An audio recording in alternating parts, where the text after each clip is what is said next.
You built this entire system, so you can train my son, right? My name is Travis, I'm 38 years old, and I've been the chief database architect at MedCore Systems here in Seattle for 9 years. I designed every line of code that runs their $850 million healthcare data platform. Millions of patient records and insurance claims flow through systems I built from scratch. But sitting in Dr. Peterson's mahogany office that Wednesday morning, watching him gesture toward his 26-year-old son Tyler like he was some kind of genius, I felt something ice-cold settle in my chest. I didn't yet know how I'd respond, only that I couldn't let this slide. It wasn't always like this between Peterson and me. Back then, Peterson was someone completely different. I can still picture the old MedCore office in that converted warehouse in Georgetown, where Peterson would roll up his sleeves and code alongside the rest of us.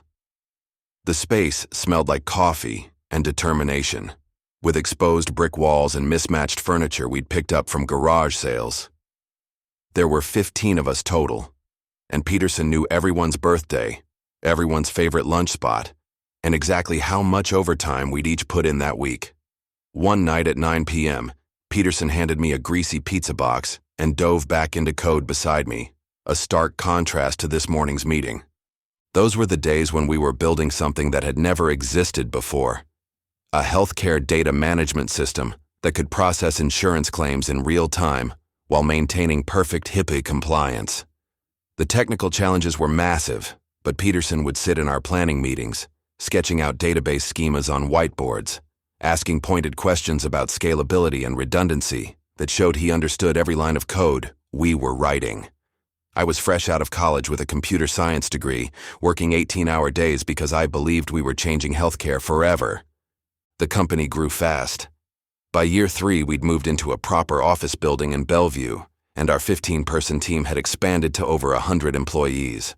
We were processing medical records for major hospital systems, handling insurance claims worth millions of dollars, and maintaining zero downtime across our entire platform. Peterson went from coding partner to distant CEO, more focused on quarterly projections than system security.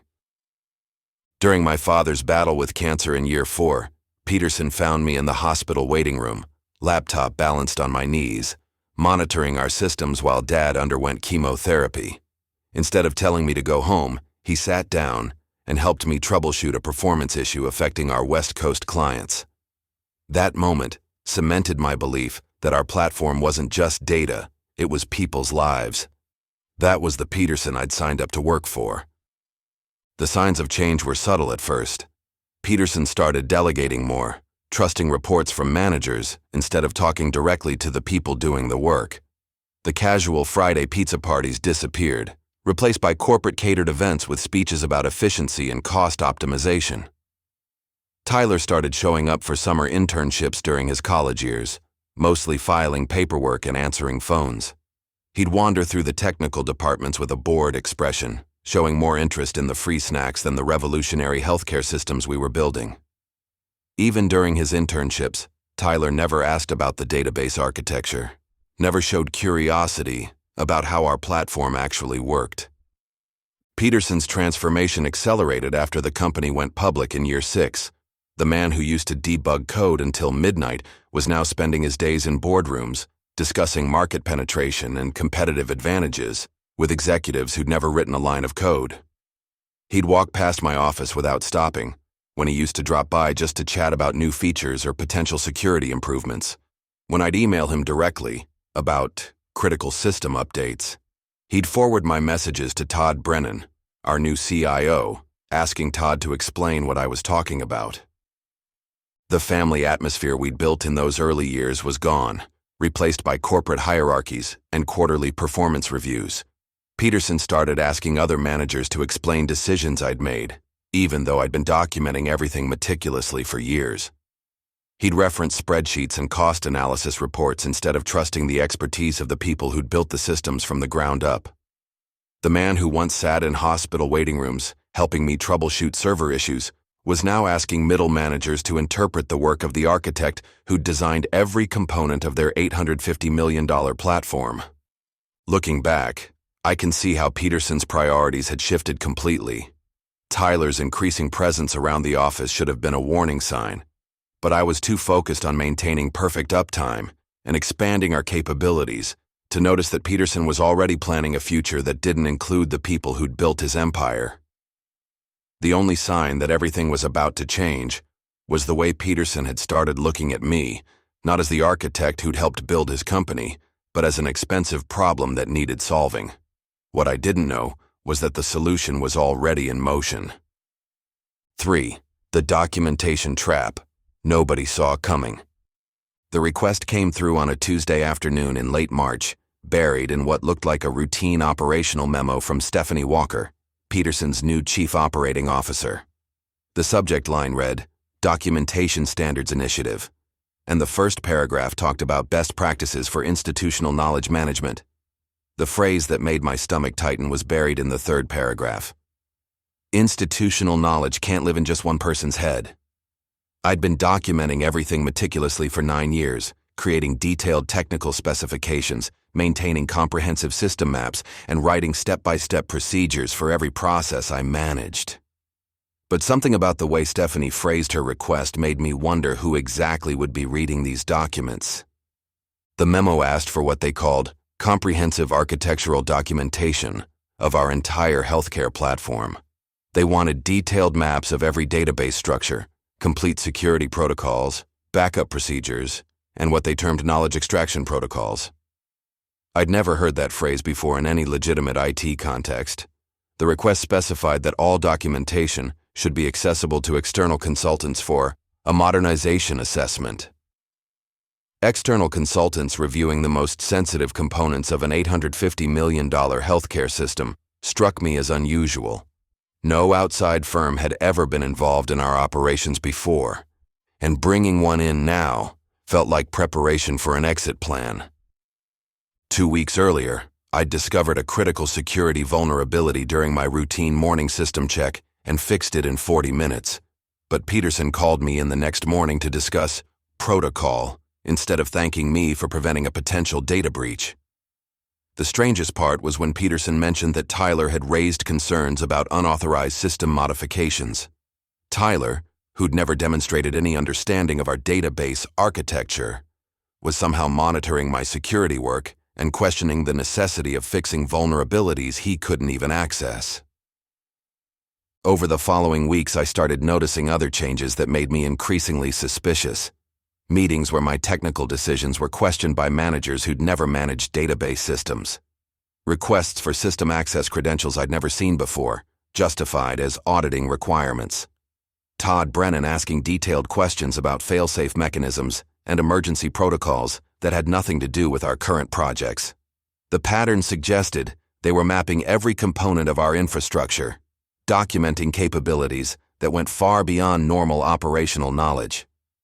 My suspicions were confirmed when I checked our server access logs during a late-night maintenance window.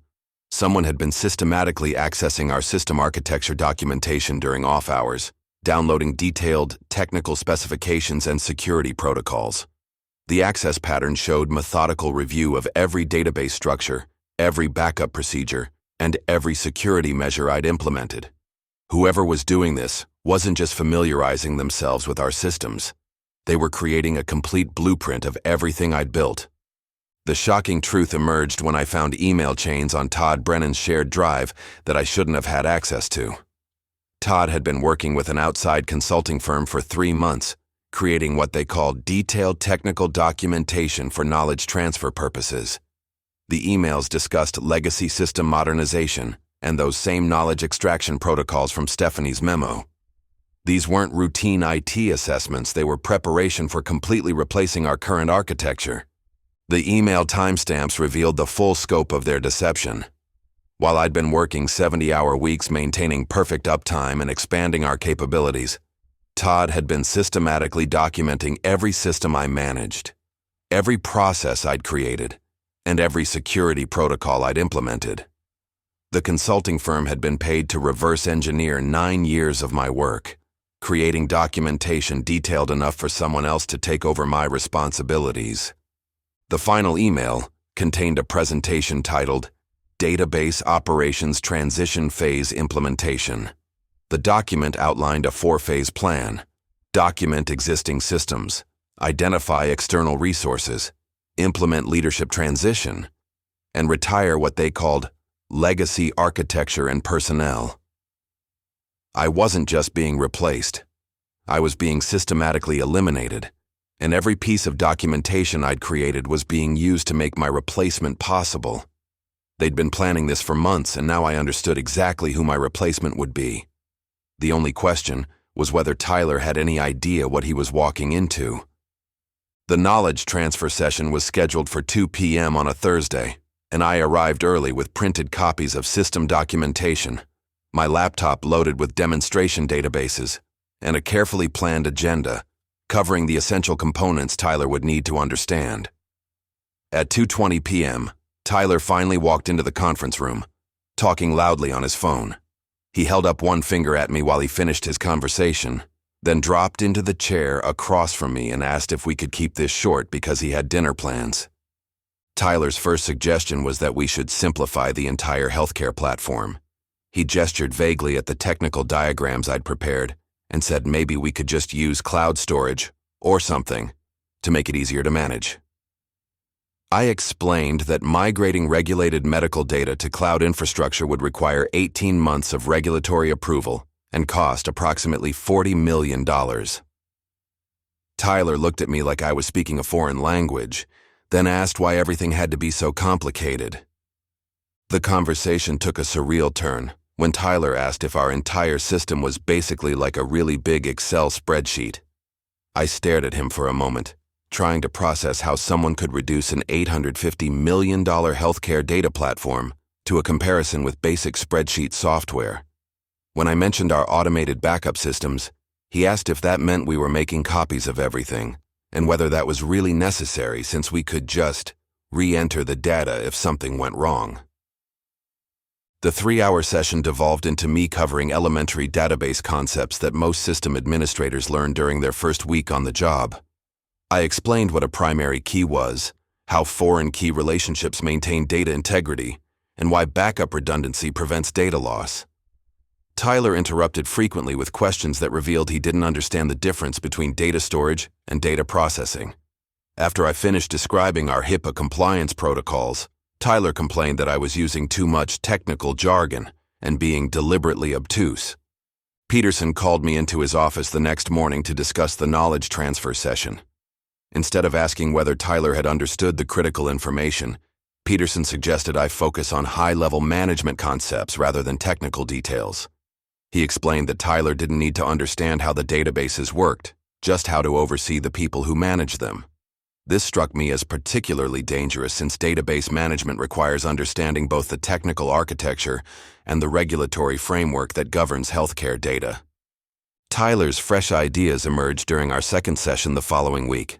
He wanted to implement blockchain technology to make our data more secure and modern, and suggested using artificial intelligence to automate all the boring stuff. When I explained that I'd been running AI optimization algorithms for 3 years already, Tyler looked surprised and asked why I hadn't mentioned that before. His blockchain suggestion revealed complete ignorance of the regulatory implications, since he hadn't researched whether blockchain technology was even approved for storing medical data under HIPAA guidelines. The most disturbing moment came when Tyler casually mentioned that he planned to figure out the compliance stuff as we go. He seemed to view federal healthcare regulations as suggestions rather than strict legal requirements. When I explained that regulatory violations could result in criminal charges for executives, Tyler waved off my concerns and said his MBA program had taught him that most regulations were just bureaucratic obstacles that innovative companies found ways around. My blood ran cold. This wasn't ignorance. It was disregard for patient safety. I realized he was planning to manage a system handling millions of patient records without understanding the laws that governed medical data storage. The final revelation hit me during our third session when Tyler mentioned that his father had told him this position would be much easier than his previous job at a consulting firm. Tyler expected database architecture to be simpler than writing PowerPoint presentations for client meetings. Peterson had hired Tyler because he'd work for half my salary and never question cost-cutting decisions that could compromise system security or regulatory compliance. They weren't seeking competence. They wanted someone cheap and compliant who would implement whatever financial decisions the board made without understanding the technical consequences. Something about Tyler's casual dismissal of everything I'd built made me wonder what other conversations had been happening behind closed doors. That weekend, I decided it was time to dig deeper into what Peterson was really planning. The discovery happened on a Friday evening when I was doing routine maintenance on our backup systems. I needed access to the executive file server to verify that our automated backups were properly archiving management reports, and that's when I saw it. A PowerPoint presentation titled Database Operations Transition, with a creation date from 6 weeks ago, sitting right there in Todd Brennan's shared folder like a punch to the stomach. The presentation outlined a 4-phase plan with corporate precision. Phase 1, document existing systems and identify all critical processes. Phase 2, identify external resources for system modernization and knowledge transfer. Phase 3, implement leadership transition with minimal operational disruption. Phase 4, retire legacy architecture and personnel. That last phrase hit me like ice water. Legacy personnel. They weren't talking about outdated software or obsolete hardware, they were talking about me. They'd itemized every protocol, every deep dive diagram I'd built over 9 years, reducing nearly a decade of expertise to bullet points and flowcharts. The presentation included detailed timelines, risk assessments, and contingency plans for what they called knowledge extraction protocols. They'd been studying me like a specimen, documenting every aspect of my responsibilities so they could replicate my work without needing me. The devastating revelation came on slide 12. Under a section titled Financial Impact Analysis, there was a single line that made my hands shake. Estimated cost savings from personnel reduction, $180,000 annually. $180,000. My exact salary. Not an approximation, not a range, but the precise amount they paid me every year. They'd reduced 9 years of building their entire healthcare platform to a single line item on a cost-cutting spreadsheet. The realization hit me with brutal clarity. Tyler wasn't chosen for his fresh ideas or innovative thinking. He was chosen because he'd work for half my salary and never question their decisions. While I'd been focused on maintaining perfect system uptime and expanding our capabilities, they'd been calculating how much money they could save by replacing expertise with compliance. Tyler's MBA and family connection weren't qualifications.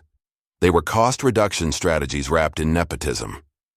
The timeline stamps on the presentation files showed they'd been planning this for months. While I was working weekends to maintain zero downtime, they were meeting with consultants to figure out how to eliminate my position. While I was staying late to implement new security features, they were creating transition plans that treated my expertise as transferable data. The cruel irony was inescapable. I'd been working harder than ever to prove my value, while they'd already decided I was too expensive to keep. The hundreds of millions in revenue flowing through systems I'd built apparently meant nothing compared to saving my salary. Our platform processed more healthcare data than any competing system, maintained perfect regulatory compliance, and had never experienced a security breach. But all of that was secondary to the opportunity to cut $180,000 from their annual operating budget. They saw me as an expensive liability, rather than the architect who'd made their success possible. The emotional shift happened gradually, then all at once. The initial shock of seeing my name in a termination presentation gave way to cold calculation. They'd been planning this betrayal for months while I'd continued to trust them, work for them, and sacrifice personal time to maintain their systems. The only sign that something had changed was the way my hands stopped shaking as I realized they'd made one critical mistake. Their documentation was thorough, but it wasn't complete. They'd mapped every system I managed and every process I'd created, but they'd missed something critical buried deep in the code. Peterson and his team thought they'd covered every angle, documented every risk, and planned for every contingency. They'd reduced me to a cost-saving opportunity and Tyler to a budget-friendly replacement. But as I sat there staring at their presentation, I simply smiled. What they didn't know was that some protections had been built into the system long before they'd ever thought about replacing me. The emergency protocols were born during our second year, when we were young and paranoid about everything that could go wrong. We spent weeks designing fail-safe mechanisms that would protect our platform from hostile takeovers, data theft, and unauthorized access attempts. The system we created was elegant in its simplicity. If someone without proper authorization attempted to modify core database structures, the platform would interpret it as a hostile takeover and respond accordingly.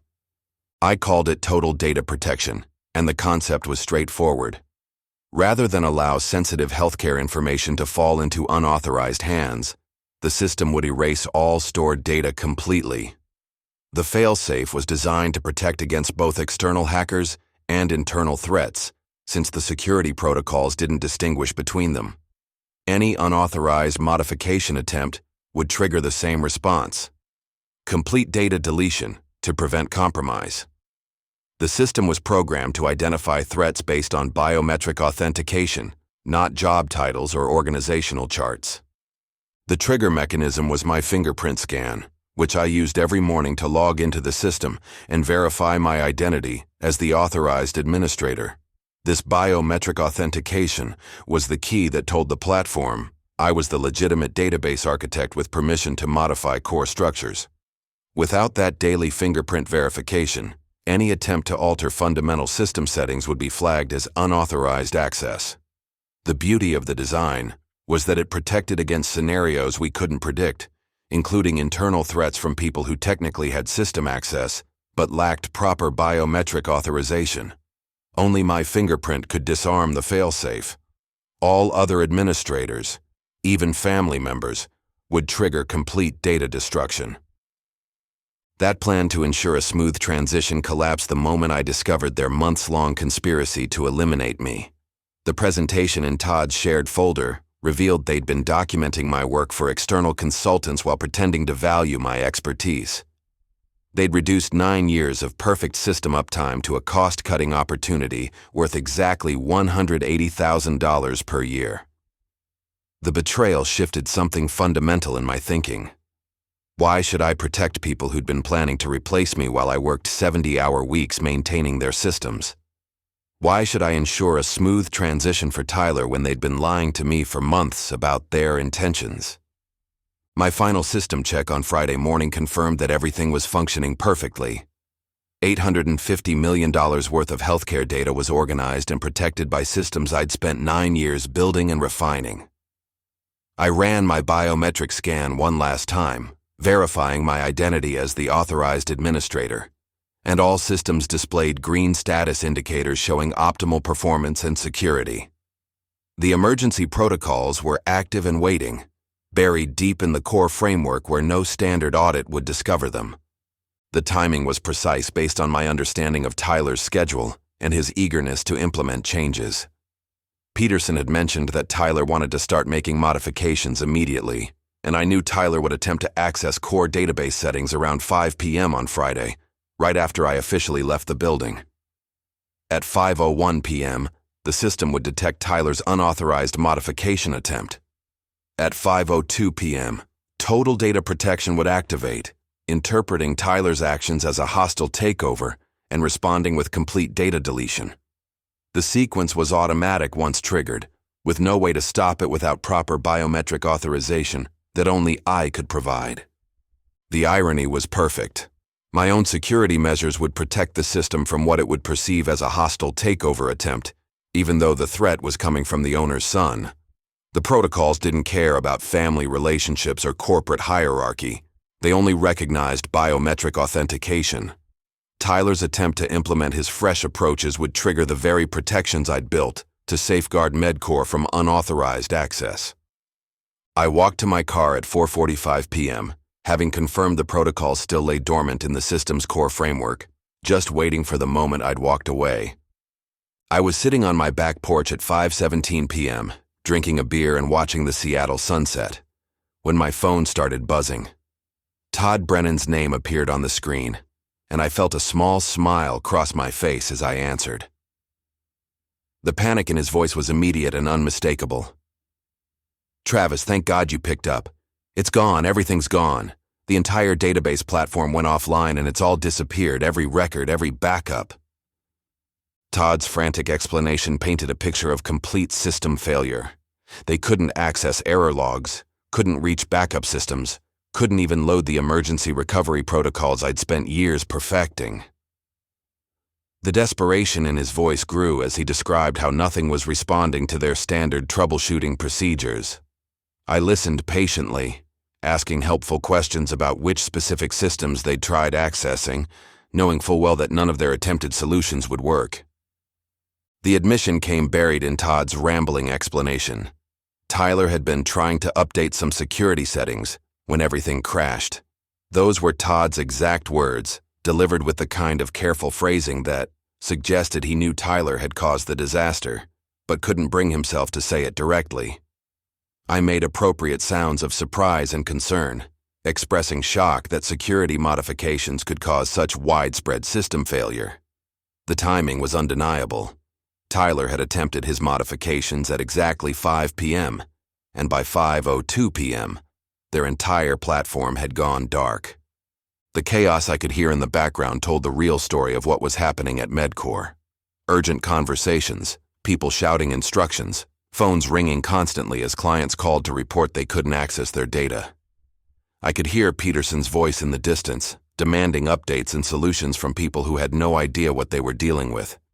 Someone was talking rapidly about calling their insurance company, while another voice mentioned contacting their legal team. I offered a couple helpful suggestions, maintaining the tone of a concerned former employee. Maybe they could try accessing the backup servers from a different terminal? Had they verified that the storage arrays were properly mounted? Each suggestion was perfectly reasonable and completely useless, since I knew the total data protection protocols had already erased everything they were trying to recover. Todd's desperation reached its peak when he finally said what we both knew he'd have to say. I was the only one who understood how the systems worked, the only one who could potentially fix whatever had gone wrong. He needed me to come back to the office immediately and help them restore their platform. The pleading in his voice was unmistakable as he explained that they'd tried everything they could think of, consulted with every technical person still on staff, and even called the consulting firm they'd been working with. My response was perfectly reasonable and completely inflexible. I couldn't help them without authorized access credentials, and since I was no longer an employee, my hands were tied. Corporate policy required proper authorization for system access, especially during emergency situations involving sensitive healthcare data. The callback came within 3 minutes. Peterson himself, the panic clear in his voice as he begged me to come back and save the company. The man who'd questioned my judgment about security modifications was now admitting that I was their only hope. He offered to reinstate my position immediately, promised me a raise, even suggested I could supervise Tyler's training more directly. I listened to his desperate proposals with quiet satisfaction, knowing that none of it mattered anymore. I hung up the phone and took another sip of my beer, watching the sunset deepen into evening colors. Their $180,000 salary savings had just cost them everything I'd built over 9 years. Peterson's cost-cutting decision had resulted in an $850 million loss, and the expertise he dismissed as too expensive was now the only thing that could have saved them. The irony was perfect, but I had no idea yet just how far the ripple effects would spread. The headlines appeared everywhere within 24 hours. I was reading the Seattle Times over coffee when I saw MedCore Systems suffers unprecedented data loss stretched across the business section in bold letters. The article described what industry analysts were calling a catastrophic system failure that had affected 52 major healthcare clients across multiple states. Anonymous sources suggested the data was completely unrecoverable, with no mention of Tyler's unauthorized system modifications. My phone started buzzing before I finished the article. Reporters from the Seattle Business Journal wanted comments about the MedCore disaster. Former colleagues called asking for insight into what could have caused such complete system failure. By the time I reached my car, I'd received calls from lawyers representing furious clients demanding answers about their missing data. The panic was spreading through the entire healthcare ecosystem, with emergency rooms reverting to paper records while their digital systems remained dark. The federal investigation was announced that afternoon. Healthcare regulators launched an immediate inquiry into what they called the largest healthcare data incident in industry history. The Department of Health and Human Services confirmed they were treating the situation as a potential HIPAA violation of unprecedented scope, since millions of patient records had effectively disappeared. The Securities and Exchange Commission opened their own investigation, while the company's stock price dropped 87% in 3 days as investors realized the scope of the disaster. I drove downtown to see the Medcore building for myself. The lobby was filled with cardboard boxes stacked near the elevators, and employees were carrying personal items to their cars with hollow expressions. Entire floors were being cleared out as the company that had processed hundreds of millions of dollars in healthcare transactions collapsed in real time, unable to survive the loss of the platform I'd spent 9 years building. The bankruptcy filing was announced the following Monday. Medcore's assets would be liquidated to pay massive client settlements and regulatory fines mounting into the hundreds of millions. The company's insurance policies wouldn't cover the full scope of damages, since the data loss appeared to be the result of internal system modifications rather than external cyber attack. Peterson's statement to shareholders was brief and provided no technical details about what had caused the catastrophic failure. The job offers started arriving that same week through encrypted emails from medical technology firms across Europe and Asia. They'd been following the Medcore situation closely and wanted to hire the architect who'd built what they called the most secure healthcare platform in the industry. These organizations understood that the Medcore disaster actually proved the value of my security protocols, since the system had protected itself from unauthorized modifications exactly as designed. News travels fast in the database architecture community, and headhunters kept calling with opportunities from companies that understood what had really happened. They weren't calling me the architect of a failed system. They were calling me the architect who'd built fail-safe mechanisms so effective that they'd completely protected sensitive healthcare data from falling into unauthorized hands. My reputation had been enhanced by the disaster that destroyed Peterson's company, proving that expertise has value that goes far beyond quarterly cost savings. The irony was perfect and complete. Peterson had thrown away 9 years of perfect uptime to save $180,000 on my annual salary. His cost-cutting decision had resulted in a $900 million loss that destroyed his company and ended his career.